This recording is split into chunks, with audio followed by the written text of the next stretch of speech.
Bonjour à tous, j'aimerais parler aujourd'hui avec vous de la mitzvah de Birkat Hamazon. Birkat Hamazon, la terreur pour certains, est-ce qu'on va faire moti ou est-ce qu'on va pas faire moti? Est-ce qu'on va être obligé de faire Birkat Hamazon? C'est long, des fois on comprend pas ce que c'est, des fois on comprend pas ce qu'on dit, on a envie de manger rapidement, de se lever encore plus rapidement de table, est-ce qu'on va faire Birkat Hamazon? Donc j'aimerais expliquer un petit peu le sens de cette mitzvah, sachant que d'un autre côté c'est marqué qu'il y a une segoula spéciale pour la parnassa, et là tout le monde adore les segoulottes pour la parnassa, de lire le Birkat Hamazon dans un siddur. Pourquoi est-ce que c'est tellement important de le faire avec toute la kavana, avec toute l'attention qu'on doit avoir sur ce Birkat Hamazon? Qu'est-ce qu'on fait quand on fait Birkat Hamazon? On a mangé et on vient apparemment dire merci, on vient remercier Hachem. Est-ce que Hachem a besoin de notre merci? Est-ce que c'est le savoir-vivre qui nous oblige à dire merci? Est-ce qu'il y a un intérêt dans le fait qu'on va venir remercier Hachem? Il est en stand-by, il dit bon, ils ont mangé, ils n'ont même pas dit si c'était bon. Est-ce que c'est ça qui est important? Dans le Sefer qui s'appelle Ktav HaKabbalah, il dit que c'est sûr que ça ne peut pas être défini comme un merci, il dit entre parenthèses Danke, Danke en allemand, ça ne peut pas être comme si on remercie Hachem. Alors qu'est-ce qu'on vient et qu'est-ce qu'on fait dans le Birkat Hamazon? Le Chinuch, Mitzvah Taf Lamet, celui qui veut voir, 430, donne une explication incroyable au Birkat Hamazon, incroyable mais simple. Et il pose une question encore plus simple. Qu'est-ce que ça veut dire Baruch? Baruch ata Hashem. Béni sois-tu l'Éternel, comme c'est marqué dans les traductions. Béni sois-tu l'Éternel. Alors on a un échange de bénédictions. Hachem nous a donné de la bracha, alors nous aussi on le bénit. C'est bénissez-moi mon père, je te bénis mon fils. C'est ça, on fait un échange de bénédictions. C'est quoi cette béni sois-tu l'Éternel? Dans la halakha, c'est marqué que normalement, on pourrait faire des brachot dans n'importe quel langage. On pourrait le faire en français, en anglais, en arabe si on veut. Le problème, c'est qu'on n'arrive pas à traduire convenablement les mots. C'est pour ça qu'on ne peut pas faire. Et un des exemples de cette traduction qui est complètement fausse, c'est Baruch ata Hashem. Béni sois-tu. Est-ce que c'est ça la traduction? Est-ce que c'est ça le sens de Baruch ata Hashem? Nous dit le Chinuch, nous dit que le sens profond de béni, de Baruch, pardon, pas de béni, c'est qu'on vient en vérité comprendre que la source de la bracha, c'est Hashem. C'est pas qu'on vient dire à Hachem merci mon Dieu. C'est pas qu'on vient le louer. C'est qu'on est en train de prendre conscience qu'il est Baruch, Mekor Abracha, source de bénédiction. Et donc, quand on est en train de dire Baruch ata Hachem, en vérité, on est plus en train de se parler à soi-même que de parler à Hachem. On est en train de prendre conscience que si on a eu un repas qui soit simple ou magnifique, si on a eu ce repas, eh bien, d'où est-ce que ce repas est arrivé? Baruch ata Hachem. Source de bracha. Tout ce que je reçois dans ma vie de tous les jours, c'est grâce à toi, Hachem. Donc quand on fait Birkat Hamazon, on est en train d'intérioriser l'idée qu'il est la source de bracha. Il faut savoir que quand Hachem a créé l'homme, c'était pas parce qu'il s'ennuyait, c'était pas parce que... Enfin, la vraie raison pour laquelle il a créé l'homme, c'est parce qu'il veut donner. Il veut donner. Et donc il a créé un homme qui a des besoins, qui est dépendant de Hachem. Mais à qui il va donner? À celui qui prend conscience de cette dépendance, à celui qui veut s'ouvrir à Hachem, à celui qui veut se rapprocher de Hachem, il y a la bracha. Si jamais tu penses être indépendant, débrouille-toi tout seul. Peut-être que ton mazal va faire que tu vas réussir, mais tu ne seras pas lié à Hachem. Si tu veux être dépendant d'Hachem, c'est là que tu auras la bracha. C'est d'ailleurs comme ça qu'on explique la malédiction du Nachash. Adam Arishon a été puni, il va travailler dur, par là ça c'est compliqué. La femme elle a été punie, l'accouchement, la grossesse, le mari, tout est compliqué. Et le serpent on lui dit non, toi on va te couper les pieds, tu vas ramper sur le sol, et ce que tu vas manger c'est de la terre. Et c'est lui qui s'en est le mieux sorti. Pourquoi il s'en est le mieux sorti? Tout simplement, à partir du moment où il ne peut manger que de la terre et il rampe directement au sol, donc il a de quoi manger pour les 100 000 années à venir. En quoi on peut définir ça comme une punition? Réponse très simple. Adam va devoir travailler, ça va être dur par Nassa, etc. Mais il est dépendant d'Hachem. La femme va devoir travailler, elle dépend d'Hachem. Elle voit ses enfants, elle va prier pour eux, elle voit son mari qui galère, elle va prier. Tout le monde dépend d'Hachem. Et le serpent, lui, il va pas galérer. Lui, il va se débrouiller tout seul. Mais débrouille-toi tout seul, mais t'es coupé de Hachem, t'es coupé de la vie, t'es coupé du sens de la vie, t'es complètement coupé de tout, puisque tu es indépendant, t'as besoin de rien. C'est ça la klala du Nachash. Donc qu'est-ce qu'on va faire dans ce Birkat Hamazon? Prendre conscience de notre dépendance. On va commencer à comprendre qu'on est complètement dépendant d'Hachem. Et à partir du moment où on va prendre conscience de cette dépendance, on va ouvrir à Hachem la possibilité de nous donner de la bracha. Le Chinuch là-bas donne une explication au sujet de ce qui est marqué. Akadosh Baruch Hu mit'avel et tfilatam shel tzadikim. Il y a marqué que les Imaot, Sarah, Rachel, Rivka, toutes ces Imaot n'avaient pas d'enfants. Il y a marqué que Hachem, il était mit'avé, il voulait avoir la tfila des tzadikim. C'est-à-dire quoi il veut avoir la tfila des tzadikim? Pourquoi tu les embêtes, les pauvres? Pourquoi est-ce que tu veux qu'ils prient? Tout simplement, Hachem, il a entre guillemets un besoin. Il veut donner. Mais pour donner, il faut qu'il y ait une porte qui s'ouvre. Cette porte, c'est la perception de notre dépendance. Quand il y a un tzaddik qui va prier Hachem, et donc qui va renforcer chez lui cette Nekudala, qu'il est à 100% dépendant de Hachem, qu'il ne peut rien faire sans lui, alors ça ouvre une porte. Ça ouvre une porte, et à travers cette porte, Hachem, il peut envoyer le Shefa. C'est d'ailleurs ce qui est marqué. Que Kol haolam nizon bishvil Chanina bni. Tout le monde reçoit sa parnassa grâce à Chanina, Rabbi Chanina. Vers Chanina bni, il n'a pas besoin de plus qu'un cave de Chaouvim. Chanina bni, il a besoin de rien. C'est pourquoi Kol haolam, tout le monde, est nizon, reçoit sa parnassa bishvil Chanina bni. Traduction littérale, grâce à Chanina bni. Dans la Chassidut, on explique bishvil, dans le chemin qui a été fait par Chanina bni. Il y a la parnassa qui est en stand-by. Il faut la livrer. S'il y a un tzaddik qui va être mistapek bémoa, tu te dis, moi j'ai besoin de rien du tout. Moi, j'ai besoin de rien du tout. Moi, tout ce que j'ai, c'est directement Hachem. Ah bah si c'est comme ça. Donc tu as ouvert une énorme porte. Donc tout le monde reçoit sa bracha grâce à Rabbi Hanina. Akadosh Baruch Hu mit'avel et tfilatam tzadikim. Akadosh Baruch Hu attend la tfila des tzadikim. Ça veut dire quoi? Puisqu'il veut nous donner, il a besoin qu'on crée cette dépendance. Qui est-ce qui crée le mieux cette dépendance? Les tzadikim. À partir du moment où il y aura les tzadikim, on pourra recevoir cette bracha à travers la porte qu'ils ont ouverte. Dans la paracha de Ekev, Shimshon Raphaël Hirsch approfondit encore plus l'idée qui a été développée dans le Chinuch.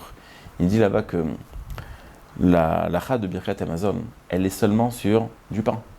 C'est-à-dire, quelqu'un qui mange des oranges, des bananes, des fraises, il peut en manger une quantité incroyable, il fera boré nefashot. Par contre, il mange un morceau de pain, Minatora, on va le voir tout de suite, à partir de 60 grammes, Midera banane, à partir de 30 grammes, il fait Birkat Hamazon. Pourquoi est-ce que Birkat Hamazon, la seule bracha, Minatora, qui est de la Torah, sur une consommation, c'est sur du pain? Pourquoi? Il nous dit que le pain, c'est le basique. C'est-à-dire manger du pain. Qu'est-ce que tu as mangé aujourd'hui du pain? C'est nul. Tu as mangé du pain avec de la charcuterie, tu t'es fait avec de la mayonnaise, tu t'es rajouté tout plein de salades. Ah, là, tu t'es fait un beau sandwich, ok. Mais qu'est-ce que tu as mangé aujourd'hui du pain? Bon, ok, tu vas réussir à vivre, tu vas réussir à travailler, mais c'est nul comme repas. Mais c'est justement ce repas qui est nul et qui a pas de valeur agréable, on va dire. Ça veut dire que c'était pas un grand moment de kiff. Tu as mangé une baguette, ok, mais c'était pas le truc le repas de folie. C'était pas un repas spécial. Ben ce repas-là, c'est ce repas que tu dois remercier Hachem. Pourquoi? On a tendance à venir chez Hachem et lui dire, écoute Hachem, c'est vrai, tu m'as donné une femme. Enfin, ça c'est quand on est gentil, on dit ça. Tu m'as donné une femme et tu m'as donné des enfants, et tu m'as donné une maison et j'ai une maison de vacances et j'ai pu acheter un bateau. Mais pourquoi est-ce que j'ai pas encore les moyens de me payer un avion privé? On est tout le temps en train de voir ce qu'on n'a pas. On est tout le temps en train de voir le luxe en plus qu'on aurait pu espérer et qu'on aspire à avoir. Et donc on vient voir Hachem pour, pas sur le basique, mais sur le luxe, sur le plus, sur le plus, ce qui est en plus du minimum.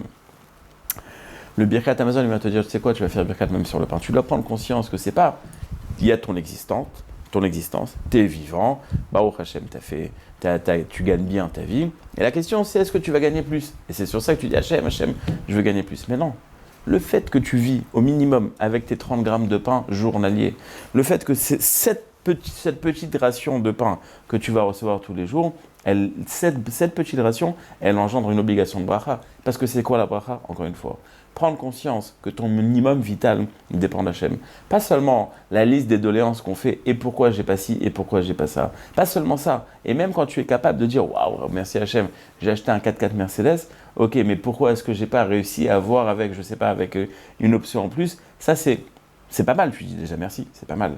Mais tu ne dois pas attendre d'avoir ce 4x4 pour dire merci. Même sur le minimum, tu dois être capable de dire merci. Quand on fait une bracha, on est en train de travailler notre perception d'Hachem.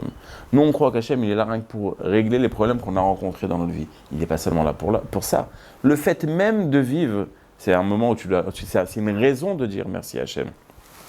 Nous dire Shimshon Raphaël Hirsch, quand est-ce que tu vas remercier Hachem? Pas forcément après avoir fait un repas royal. Déjà à partir du moment où tu as 30 grammes de pain, tu as l'obligation de faire Birkat Hamazon. Pourquoi? Prends conscience que même le minimum vital, est-ce que tu crois qu'il y a un acquis? Même ça vient d'Hachem. Il n'y a rien qui est normal. Hachem ne te doit rien du tout. Là, même le minimum qu'il te donne, tu dois dire merci. Et la vérité, c'est que le Malbim, dans Parashat Béchalach, il développe encore plus la question. Il pose une question. Est-ce que, quand Hachem a créé un homme, il a l'obligation de le nourrir, ou est-ce que le fait même de lui avoir donné la vie, c'est déjà suffisant? Est-ce que quand Hachem il a créé 8 milliards d'hommes sur Terre, est-ce que ça veut dire qu'il est obligé de les nourrir? Au moins au minimum. Après, combien est-ce que chacun va être plus riche? C'est autre chose. Mais le minimum, tu veux quoi? Tu veux que je vive ou tu veux pas que je vive? Si tu veux que je vive, tu m'as créé pour que je vive, donc donne-moi de quoi me nourrir. Ou alors peut-être que non. Peut-être qu'il n'est pas obligé de nourrir la personne. Peut-être que le fait même de lui avoir donné la vie, c'est déjà un cadeau. Le Rav Tauber, dans son introduction, il parle de sa mère. Et il explique le cadeau de la vie. Le deuxième tzad qu'on a dit dans le Malbim. Sa mère était dans les camps et elle a continué. Ils étaient en Hongrie, donc eux, ils sont restés jusqu'à la fin de la Deuxième Guerre. Et après, ils ont été déportés. Et tout au long de la guerre, sa mère a continué à avoir des enfants. Quand ils sont arrivés à Auschwitz, ils ont été séparés. Et en sortant de Auschwitz, elle a retrouvé son mari, elle a retrouvé la plupart de ses enfants, sauf une fille qui a été tuée à Auschwitz, Hachem Yikon Dama. Et les gens la prenaient pour une folle. Pourquoi est-ce que tu continues à avoir des enfants pendant la guerre? Et son fils aussi, il raconte que moi aussi je ne comprenais pas. Il est parti voir sa mère, il dit maman, c'est un peu fou quand même d'avoir des enfants dans une situation pareille. Elle lui a dit c'est toi qui es fou. C'est moi qui est fou. Je comprends pas. Comment est-ce qu'on peut avoir des enfants dans une situation où tu sais pertinemment qu'à chaque seconde il peut avoir un nazi marche-mot qui va venir tuer ce gosse? Et elle lui a dit mais la vie d'un enfant juif c'est éternel. C'est-à-dire quoi la vie d'un enfant juif c'est éternel? C'est-à-dire qu'un enfant juif qui est venu sur terre, même si Hachem Ishmor, il a été tué pendant la Shoah, mais sa Neshama, elle va revenir, il y a Gilgul Neshamot, elle va revenir. Donc ce que je crée, c'est éternel. Et ça rejoint un peu ce que nous dit le Malbim. Le cadeau de la vie, c'est éternel. Le fait même que Hachem t'ait donné la vie, c'est déjà une raison de remercier. Comment tu vas vivre? Ok, bah débrouille-toi. Mais c'est pas pour ça que si jamais c'est difficile pour toi, que tu ne seras pas capable de remercier Hachem. Donc le Malbim nous dit, la vie alors, c'est un cadeau en soi ou c'est un cadeau qu'avec la parnassa? Quand est-ce qu'on remercie Hachem? Le Malbim ramène, pour répondre à cette question, il ramène une Gemara, qui d'ailleurs est très adaptée à notre situation aujourd'hui. L'histoire là-bas, c'était qu'il y avait une famine, et à part ça, il y avait aussi un dévers, c'est-à-dire une maladie, comme on a aujourd'hui, une épidémie. Et donc, il y a marqué dans la Gemara qu'on ne peut pas prier sur deux choses. Pourquoi est-ce qu'on ne peut pas prier sur deux choses? Peut-être qu'à la fin, j'expliquerai. Mais en tous les cas, on ne peut pas prier sur deux choses. Et c'est marqué dans la halakha, on ne prie pas sur deux problèmes qu'on rencontre en même temps. Et donc, il fallait prier sur l'un des deux. On fait un choix, la famine ou la vie. Alors, la bourse ou la vie, c'est exactement la là. D'un côté, il y en a qui ont dit, bon, on va prier pour la vie, et la parnassa, on verra après. Rav Shmuel ben Nachmani, là-bas, leur a dit, non. Vous priez pour la parnassa. Pourquoi vous priez pour la parnassa? La parnassa, c'est pas pour les morts, c'est pour les vivants.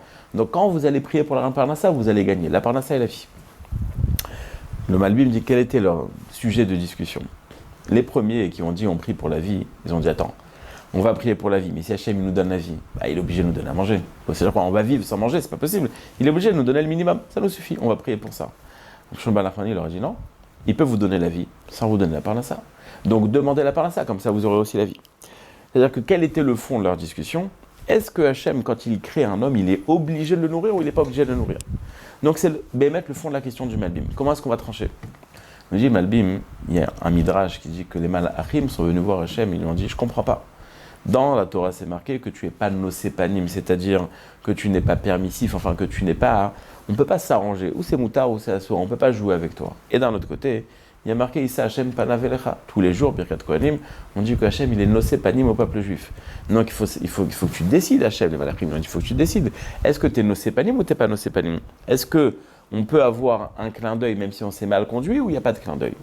Qu'est-ce que Hachem leur a répondu? Il leur a dit, mais qu'est-ce que vous voulez que je fasse? Avec le peuple juif, c'est différent. Avec le peuple juif, c'est une histoire d'amour. Pourquoi? Moi, je leur ai demandé de faire Birkat Amazon à partir de Kabetza, à partir d'un moment où ils ont mangé 60 grammes. Eux, ils font Birkat Amazon à partir de 30 grammes. C'est quoi cette histoire? C'est quoi cette réponse? On te demande, est-ce qu'avec nous, tu arrondis les angles ou pas? Tu dis, ouais, mais eux, ils font Birkat à partir de 30 grammes. Quel rapport? Je dis, Malbim, le fond de la question, il est là. En vérité, d'un côté, c'est marqué que Hachem, il est pas nosépanim. Hachem, il n'est pas nosépanim, ça veut dire qu'il n'y a pas de clin d'œil. Ou tu te conduis bien, ou tu te conduis mal. Mais d'un autre côté, c'est marqué qu'il aimait farnes cette kol olam. Il donne la parnassa à tout le monde. Mais tout le monde a le droit de recevoir cette parnassa. Les animaux, la nature, tout le monde reçoit sa parnassa. Donc forcément, Hachem lui-même te dit, moi, ce que je donne, c'est pas moi, c'est pas un cadeau. Ce que je donne, c'est parce que c'est comme ça qu'il faut faire. Je veux créer un monde. Ben, il faut leur donner de quoi vivre à ce monde. J'avais toujours un problème quand je faisais la Shariat Tzar. Après, quand on va aux toilettes, on fait la Shariat Tzar. Et on dit, voilà, merci à Hachem, parce que tu sais très bien que si jamais il y a un de tes membres qui se bouche, alors on ne peut pas vivre. Et donc, on dit merci. Moi, je ne comprends pas. S'il veut qu'on vive, alors il faut que le système physique dans lequel tu m'as créé, il faut qu'il marche. Donc, ça veut dire quoi de dire merci à Hachem sur le fait que tu as pu aller aux toilettes normalement? Mais tu veux que je vive? Ben, c'est normal alors. Si tu veux pas que je vive, alors ne me crée pas. Ou quand tu veux plus que je vive, alors arrête. Non, on est en train il faut comprendre comment ça marche. Ça veut dire, pourquoi est-ce que dans ces brachot-là, on est en train de réveiller quelque chose qui apparemment est naturel. Donc Hachem nous dit, quand moi je crée le monde, je le crée avec sa parnassa. Je le crée et je m'engage et je veux donner à tout le monde ce qu'il a besoin. Ok. Donc, à partir de quand vous allez faire Birkat Amazon? Pas à partir de Kazaït. Kazaït, c'est le minimum vital. Mais si vous allez manger Kabetza, 60 grammes, là déjà, vous êtes rassasié, vous avez bien mangé, là, il faut dire merci. Ça, c'est l'obligation Minatora. Vient le peuple juif et il dit, non, nous, même le Kazaït, mais le minimum que tu nous donnes sur ça, on prend conscience que ce que tu es en train de nous donner, c'est un cadeau. Donc, qu'est-ce que le peuple juif y fait? Hachem, il dit, moi, je comprends que si j'ai créé un monde, je suis obligé de le donner. Mais le peuple juif dit, mais même cette vie-là, même le fait que, soi-disant, tu es dans un cadre où tu es obligé de donner, même ça, c'est un cadeau. Donc, comment est-ce qu'on a formaté Hachem? Comment est-ce qu'on vit Hachem? Comment est-ce que notre perception, c'est faux de dire formater Hachem, formater notre perception d'Hachem. Comment est-ce qu'on vit la chose? Comment est-ce qu'on est en train de vivre le moment de cette nourriture? On est en train de dire que même le minimum vital, même ce 30 grammes de pain sec avec ce petit verre d'eau qui ne sont pas forcément très agréables, mais qui vont réussir à nous faire vivre, même ça, c'est un cadeau. Donc, notre perception d'Hachem, c'est que tout ce qu'on a, c'est un cadeau. Viennent les malachim et disent Hachem, comment est-ce que c'est marqué d'un côté tu fais pas de cadeaux, d'un autre côté tu fais des cadeaux? Et quoi, mais qu'est-ce que tu veux que je fasse? Le peuple juif, leur perception de ce que je suis, c'est que tout ce qu'ils ont, c'est un cadeau. Donc comment est-ce qu'ils vivent avec moi? Eux, ils ont décidé que moi je suis un cadeau, que moi je leur fais que des cadeaux. Donc forcément, puisque c'est comme ça, leur approche elle est comme ça, alors moi aussi, je leur fais des cadeaux. En fait, on rejoint exactement ce que le Chinouk nous a dit. Baruch ata Hashem, tu es source de bracha. Tout ce qu'on reçoit, c'est de la bracha d'Hachem. Tout ce qu'on a, c'est d'Hachem. Grâce au fait qu'on prend conscience de ça, on permet à Hachem, entre guillemets, je le dirais peut-être un peu plus grossièrement, on oblige Hachem à se conduire avec nous dans un système de bracha. Donc, qu'est-ce qu'on est en train de faire quand on fait Birkat Amazon? Sur un morceau de pain. Alors, c'est sûr, Baruch Hashem, quand on a un shefa comme on a aujourd'hui, c'est sûr qu'on doit faire Birkat Amazon. Mais on doit prendre conscience que sur le minimum vital, tout ce qu'on a, ça vient de Hachem. Et le fait de prendre conscience, le fait d'intérioriser encore plus, on n'est pas en train de parler avec Hachem, on est en train de parler avec notre cœur. D'où est-ce que j'ai ce morceau de pain? Ça vient de Hachem. Donc je suis en train d'intérioriser l'idée que tout vient de Hachem. Le fait même de le faire, c'est ça la magie de la fameuse goula de lire Birkat Amazon dans les mots. Ça veut dire que tu vas prendre les choses avec 100% de kavana. Ça, tu vas le faire avec une dévotion beaucoup plus profonde. Tu vas comprendre que tout vient d'Hachem. Tu comprends que tout vient d'Hachem. Tu reçois la bracha. J'ai ramené une Gemara qui disait qu'on ne peut pas prier sur deux choses en même temps, quand on a deux problèmes. Il y a plusieurs explications. J'ai cherché celle que je vais vous dire, je n'ai pas trouvé. Peut-être qu'elle est bonne, peut-être qu'elle n'est pas bonne. En tous les cas, pour mieux comprendre ou pour vivre les choses d'une autre manière, j'aimerais quand même partager avec vous. Quand on prie Hachem, et on vient demander à Hachem, s'il te plaît, j'ai besoin de 100 000 euros, et je dois construire, je dois faire des travaux, et je veux acheter une maison, et je ne sais pas, tu as besoin de quelque chose. Et 2 semaines après, tu as 100 000 euros. Comment ça marche? Est-ce que tu penses que Hachem, il ne savait pas que tu avais besoin de ces 100 000 euros? Ou alors il savait, mais il dit non, l'omégui à l'eau. Ou alors, il savait, le Megui Allo, oui, j'ai envie de te donner, mais je n'avais pas trouvé le moyen. Et toi, dans ta prière, tu as dit, tu peux, si jamais réussi à bien vendre ce produit-là, au bout de 2 semaines, j'ai 100 000 euros. Qu'est-ce que tu penses? Tu crois que Hachem, il n'était pas au courant? Tu crois que Hachem, il n'a pas pensé à cette solution? Il n'a pas pensé à des problèmes? Pourquoi est-ce qu'il a besoin de ma prière? Qu'est-ce que ma prière, elle a fait? J'ai réussi à le convaincre? C'était comme avec quelqu'un avec qui je travaille. J'ai réussi à le convaincre, en fin de compte, il a été d'accord. Comment ça marche là-dessus? Quoi, tu crois qu'Hachem, il n'était pas au courant? Tu crois qu'il n'avait pas cet argent à te donner? Tu crois qu'il n'avait pas le moyen de te donner? Mais comment est-ce que la prière, ça marche? Réponse, c'est ce qu'on est en train de dire. La prière, ça ne marche pas parce qu'on est en train de convaincre Hachem. Au contraire, on est en train de se convaincre. On est en train de se convaincre que tout ce qu'on a besoin, c'est Hachem qui donne. que le Mekor Abracha, la source de la bracha, c'est Hachem. Que tous mes problèmes, la solution, elle se trouve chez Hachem. Que tout ce que j'ai maintenant dans la vie, tout ce que j'ai de positif, pas seulement de négatif, tout vient de Hachem. Et plus je vais intérioriser cette Nekuda-là, plus je vais être proche d'Hachem. Plus je vais être proche d'Hachem, plus il n'y a plus de raison d'être au problème d'être. Puisque toute la raison du problème, toute la raison d'être du problème, c'était parce que Hachem il dit ouais, tu m'as oublié. Tu m'as oublié un petit peu. Bon, viens, on va te réveiller, on va te titiller. Alors maintenant, quand tu vas avoir un problème, tu vas dire bon, alors tu vas essayer de le régler tout seul, une fois, deux fois, trois fois. Le problème, il prend de l'ampleur. Et là, tu dis bon, ça sert à rien. Il faut aller voir le big boss. Donc, on va commencer à prier. Et là, on va prier, ça va marcher. Et comment ça va marcher? Pourquoi ça va marcher? Pas parce que tu as réussi à le convaincre. Parce que tout ce que je t'ai envoyé un problème, c'est pour que tu te retournes vers moi. Parce que la tefila, c'est pour te rapprocher de moi. Parce que la tefila, le langage de tefila, c'est ptil. Le ptil, c'est comme un élastique. On va s'attacher, on va se coller. On va être ensemble au moment de la tefila. Donc notre perception, elle va évoluer. Donc comment la tefila, ça marche? En se rapprochant. Quelqu'un qui a plusieurs problèmes et qui est en train de prier problème A, problème B, problème C. Qu'est-ce qu'il est en train de faire? Il croit qu'il doit convaincre Hachem A, B et C. Donc tu es en train de t'éloigner d'Hachem. Tu n'as pas compris. C'est pas ça que tu es en train de faire. Tu n'es pas en train de le convaincre. Mais si tu pries que sur A, et à travers A, tu t'es rapproché, eh bien B et C non plus raison d'être. Donc c'est pour ça qu'on te dit, ne prie pas sur tout, ça ne sert à rien de prier sur tout, t'en fais pas, Hachem, il est au courant. Pourquoi est-ce qu'on veut que tu pries? On veut que tu te transformes dans ta prière. On veut que tu comprennes que Baruch Mekor Bracha, que c'est la source de la bracha. Donc à partir du moment où tu as prié sur ça, tu n'as plus besoin de prier sur les autres choses. Et on peut expliquer un tas de sujets en termes de tefila à travers ce yesod-là. J'aimerais quand même rajouter quelque chose, deux petites choses au sujet du Birkat Hamazon. La mitzvah du zimoun. Quand on fait Birkat Hamazon, on est plusieurs personnes à table, alors on va faire zimoun. Je me suis toujours posé la question, c'est quoi ce inyan là? Quand on prend le loulav, on dit à tout le monde, allez, Avlan, venez, on va faire le loulav ensemble. Venez, on va mettre le tefillin ensemble. Venez, on va mettre le talit ensemble. On fait pas de zimoun. Pourquoi est-ce que dans Birkat Hamazon on fait zimoun? Quoi l'intérêt? Le Rav Shimshon Raphaël Hirsch, dans Parashat Tekev, il explique quelque chose d'incroyable. Il dit que où est-ce que les gens ils se font la guerre le plus? Où est-ce qu'on est tous en panique? On a peur de... À part ça, on va faire les choses en secret parce qu'on ne veut pas que les voisins soient au courant. Et on ne veut pas que nos associés soient au courant de telle et telle chose. Et on ne veut pas que surtout nos concurrents soient au courant. Et donc on est tout le temps en train de se battre. Pourquoi? Parce qu'on dit peut-être que lui va faire avant moi, peut-être c'est moi qui vais faire avant lui. Et s'il est au courant, donc on est en train de se cacher. Mais c'est quoi le zimoun? On est assis à table, donc on est en train de manger l'expression de notre parnassa. Et on va devenir, allez, venez, on n'a peur de rien, on n'a peur de personne. Pourquoi? Parce qu'on a compris, Birkat Hamazon, venez, on va faire Birkat Hamazon ensemble. Venez, vous allez écouter Birkat Hamazon. C'est quoi Birkat Hamazon? Tout vient de lui.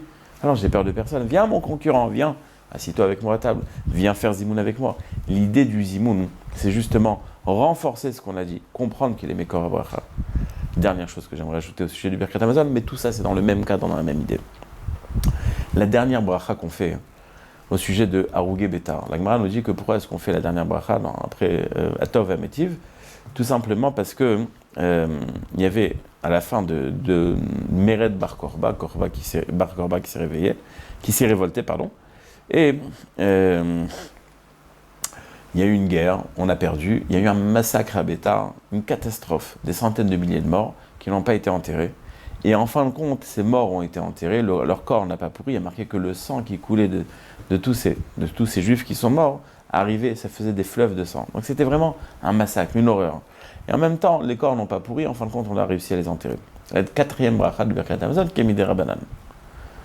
J'ai jamais compris quel rapport. Quel rapport avec Birkat Hamazon? Maintenant, on a fait un repas en famille, c'était super sympa, agréable. On remercie Hachem, on dit voilà, comme on a toujours compris, on remercie Hachem, Nodelecha, etc., Eret Israël, Migdash, Brit, Torah, je comprends. Mais ça, je vois pas le rapport. Je vois vraiment pas le rapport avec le Birkat Hamazon. C'est une histoire d'horreur à la fin d'un repas. Quel rapport? La réponse, Bar Korba et son Mered, c'était Kochiv Votsemedi. C'est-à-dire qu'on va lever une armée et on va se débrouiller. On va se débrouiller, on est très fort, on arrive à se débrouiller. Qu'est-ce que ça a amené, cette perception? Un massacre, une horreur. Même dans cette horreur, il y avait un Chesed Hachem, qu'en fin de compte, ils ont été enterrés d'une manière respectable. Mais le fait de croire que tu es capable de te débrouiller tout seul, sache que c'est une horreur. Birkat Hamazon, Baruch. C'est quoi Baruch? Mekor Bracha. Comprendre que tu es complètement dépendant, comprendre que tu ne peux rien faire seul. Alors c'est normal de faire Zimoun dans Birkat Hamazon, puisque la bracha de toute façon elle vient de lui. C'est normal de rajouter Harugé Bétar, puisque tu comprends que Kochiv m'a dit de croire que tu es capable de faire quelque chose tout seul, c'est la pire des erreurs. Le Birkat Amazon, en fin de compte, c'est quoi? C'est intérioriser le fait qu'on ne peut pas se débrouiller seul, qu'on ne peut rien faire seul, que tout ce qu'on a, le minimum vital, ça vient d'Hachem. Alors, Bezrat Hachem, que dans chaque Birkat Amazon qu'on fait, on le comprend un peu mieux, et que ça nous ouvre les portes de la bracha en sof, parce que Hachem, il est mit-avé, Hachem, il attend notre filote, Hachem, il attend la possibilité de nous donner la bracha. Venez tous ensemble, on lui donne la possibilité de nous envoyer la bracha. Amen et amen. Torah Box, c'est une véritable yeshiva en ligne qui va vous permettre d'étudier les textes de référence dans les mots Talmud, Livre des prophètes, Chassidut, Moussar, Pensée juive, Halakha. Des dizaines d'œuvres disponibles avec pour chacune d'elles un enseignement adapté. En un seul clic, où que vous soyez, à n'importe quelle heure du jour ou de la nuit. Étudiez enfin tous les sujets que vous avez toujours rêvé d'approfondir. Alors, travailler le GAN, c'est la sotte Védivrei Torah, c'est travailler les paroles de l'étude de la Torah. Et c'est quoi garder le GAN? C'est l'ishma, mitzvota, de garder le mitzvot. Aujourd'hui, la Torah n'a jamais été aussi proche de nous.